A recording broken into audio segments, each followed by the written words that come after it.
Welcome back to another episode of the Bear Trap on the Boomer Bust channel, a Bears podcast by a Bears fan. I'm your host, Terry. And today we got our first round pick. So just going to talk about that real quick. Once again, I'm still pretty busy.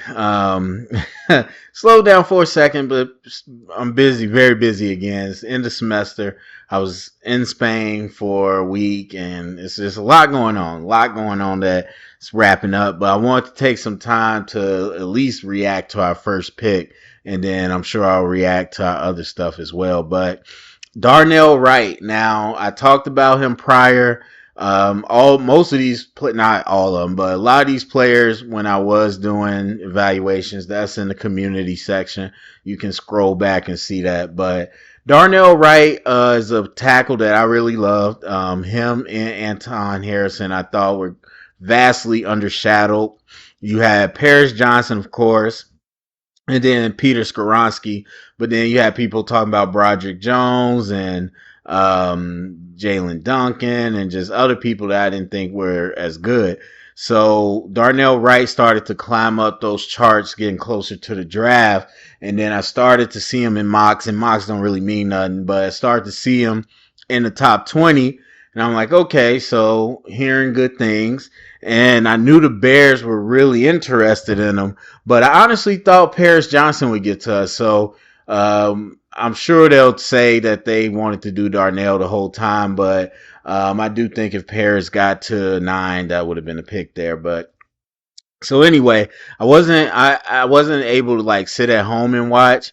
I was busy with stuff, so it was in the background. But I looked and I saw the Bears say the pick is in. I saw Jalen Carter like crying, and I was like, "No, we took Jalen Carter." And again, like great upside, but as we saw this offseason, there's some stuff there. So I'm not saying he won't be great, but that's just not the type player I want. I want a hungry player, or at least someone cool. So Darnell Wright's pretty cool. I watched the interviews, watched some interview. He's got a couple too.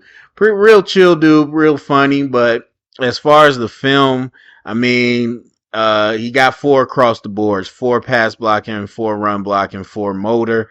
I think he is rock solid. I think he's rock solid.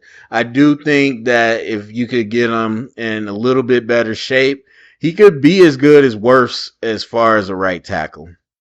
Now, he's not the natural size of Wirfs or any of that, but he's still a big, massive body. And he's just got really good technique. So I was a fan of him throughout this draft process. And obviously we have, I keep wanting to say Brandon Jones, Braxton Jones. There we go. I was like, that's not right. It's Braxton Jones at left tackle. Late round pick, came in, was able to start. And again, what we're going to do on offense is going to say a lot more about everybody. A lot of people are thinking, what's going to project right now, but it's hard to say. I doubt we come out in the offense we had last year, but if we do, that'll be a different thing than if we go to a more traditional offense. Now, I expect us to go to more traditional offense, so we'll see Braxton be tested again, and we'll see kind of how he looks. And as I said before, I think he had a solid season for where he was drafted. If he was a second round pick, first round pick, he would have had a below average season. So he's starting as a late round pick. That's great. Darnell Wright, natural fit at right tackle. And so that's going to bring you a lot of power and hopefully a lot of stability. I mean, again, the not just the size, like the weight, but the arm length and everything. He's got it all. So really excited about that. As far as the value, talking about the draft game, I mean, number 10 is high. Like, again, no, I don't really think Wright would go that high. We traded back. Once I saw we traded, I thought we traded further back, but we just traded one spot back with Philly. Okay, cool. Picked up some extra, and then we went in with Darnell Wright. So, but the thing is, this draft has went as I expected, and I don't do mock drafts, so I'm not talking about this player going here. I'm talking about the type of draft it is, and I've said that all along. You had like the core group. You really, I mean, some people are going to say 4 quarterbacks. I'm going to say 2. You had the 2 quarterbacks. Then you had the 3 pass rushers. And then you had what we thought was the 2 corners, and Gonzalez ended up falling off. And then you had some of the tackles, Paris Johnson and Skoronski. After that, you didn't really have an idea of what was going to happen. Once you start getting around 8 to 9, it was like, we don't really know exactly what's going to happen. What if somebody's going to believe in Luke Van Ness? What if somebody's going to believe in Broderick Jones? What if somebody believes in one of these other corners? Like, we didn't know, because these players, as I said, there's not a lot of top end talent.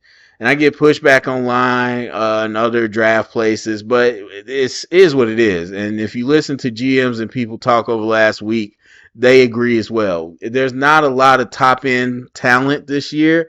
And so a lot of these players grade out kind of similarly. And so we've seen players go in spots that, like me, Will McDonald, Jack Campbell, what?